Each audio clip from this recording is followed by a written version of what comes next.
Ini secara umum ya, harus melakukan satu evaluasi. Introspeksi itu penting. Ya. Kalau kita lihat sebagaimana yang dipaparkan oleh Dirjen Bina Konstruksi, penawaran dikategorikan ada dua, di atas 80% dan di bawah 80%. Pertanyaannya, mengapa dikategorikan di atas 80% dan mengapa dikategorikan di bawah 80%? Di atas 80% tapi kalau masih di bawah 90% pun itu kategori tidak bagus. Gitu ya. Mengapa tidak ada kategori di atas 90% yang super bagus?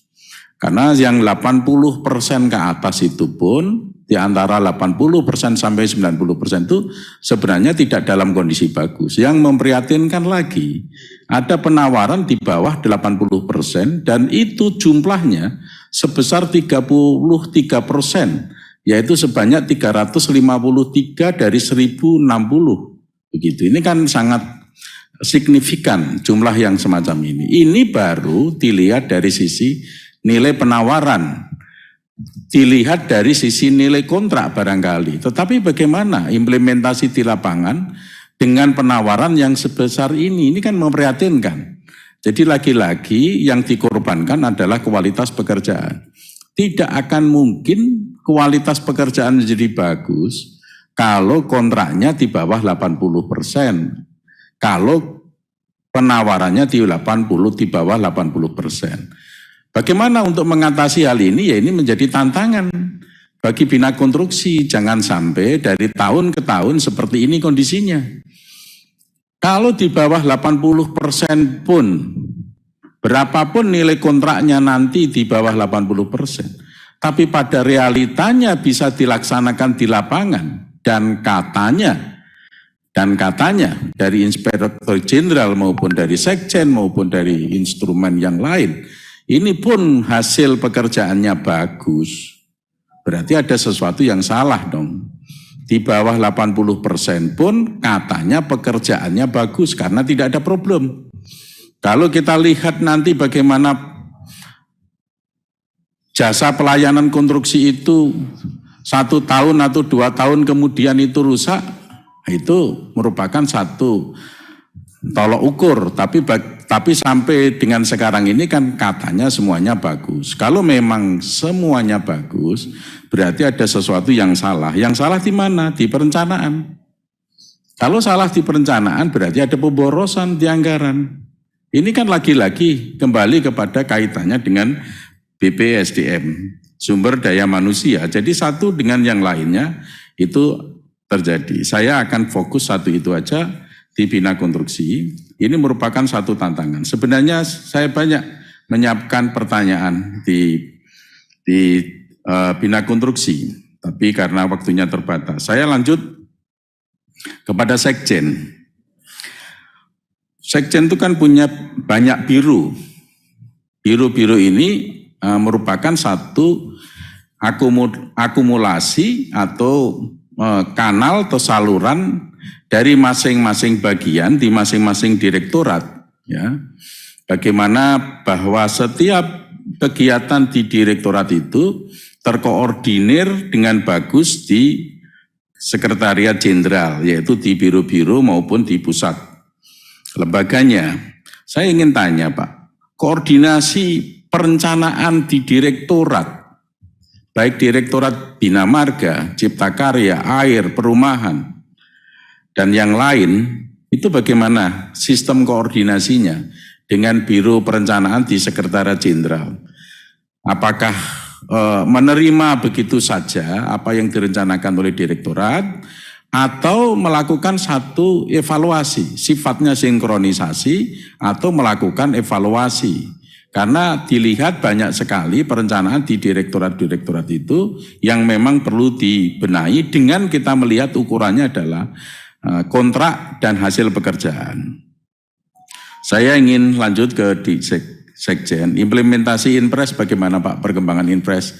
Saya melalui Sekjen sampaikan terima kasih yang sebesar-besarnya kepada Pak Menteri bahwa Pak Menteri telah berupaya maksimal dan itu konkret mengeklirkan persoalan Inpres ini dengan Bappenas. Tapi belum sampai titik akhir dan saya yakin Pak Menteri juga tidak berhenti di situ.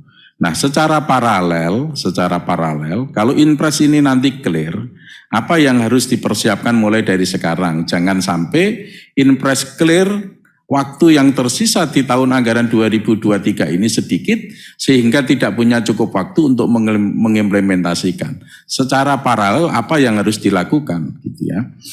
Kemudian saya ingin selanjutnya kepada Inspektorat Jenderal. Inspektorat Jenderal pengawasan adalah terhadap dua unsur, yaitu perencanaan dan realisasi pelaksanaan. Sebenarnya ada satu hal, Pak. Satu tahapan yang sangat penting dan strategis dan berpengaruh terhadap berbagai hal, yaitu tahapan tender. Ya, jadi ini tampaknya Inspektorat Jenderal kurang fokus juga terhadap pelaksanaan. Ini saya berpedoman terhadap pemaparan Inspektorat Jenderal loh, bukan karena asumsi saya loh. Karena ini pemaparan Inspektorat Jenderal, bahwa Inspektorat Jenderal fokus terhadap pengawasan yaitu pelaksanaan dan pelaksanaan. Sementara ada tender, saya hanya ingin memberikan masukan supaya tender itu penting. Kemudian dalam pengawasan di perencanaan, temuan apa saja yang Bapak temukan gitu ya. Kemudian di pelaksanaan apa saja yang ditemukan. Dinamika pelaksanaan pekerjaan di lapangan itu sangat besar, Pak. Sangat banyak sekali gitu ya. Yang tidak perlu kami ulang secara detail, tapi di situ pekerjaan itu sangat seperti di tempat saya saja. Kayak jembatan gantung, ditinggal begitu saja, itu pekerjaan kecil, belum pekerjaan besar. Ya. Misalnya satu pekerjaan juga, ya tidak selesai-selesai. Ya, hanya seharusnya misalnya dengan membangun jembatan itu 100 tenaga kerja, yang bekerja hanya 40. Hanya 50, ini kan juga. Nah, kira-kira hal yang semacam ini menjadi temuan atau tidak? Karena pekerjaan konstruksi itu merupakan wujud peradaban suatu bangsa. Kalau kita melaksanakan pekerjaan konstruksi yang terlalu lama, tidak dengan teknologi dan dengan sumber daya manusia yang unggul, ini kan menjadi satu kesalahan juga. Yang ingin saya fokuskan terhadap hal ini adalah produk dalam negeri, Pak. Bagaimana Bapak bisa tahu ya bahwa seluruh pelaksana di lapangan ini produk dalam negerinya sudah bisa terlaksana dengan baik, TKDN-nya itu terpenuhi. Dan coba adakan satu kajian, Pak, dengan TKDN yang terpenuhi itu dari sisi kualitas bagaimana? Ya, dan dari sisi harga bagaimana? Ini hanya cukup untuk memperbandingkan bagaimana dengan produk luar negeri yang harus kita pilih. Kalau memang kita punya target produk dalam negeri itu TKDN-nya sebesar 40% misalnya, PDN-nya itu misalnya sampai harus 95%, itu bagus sekali. Tapi jangan sampai mengorbankan kualitas. Dan kualitas ini kaitannya dengan kualitas konstruksi. Tolong diberikan satu kajian. Terima kasih pimpinan. Assalamualaikum warahmatullahi wabarakatuh. Terima kasih Mas Dewo dengan berat hati. Sebenarnya Mas Dewo itu baru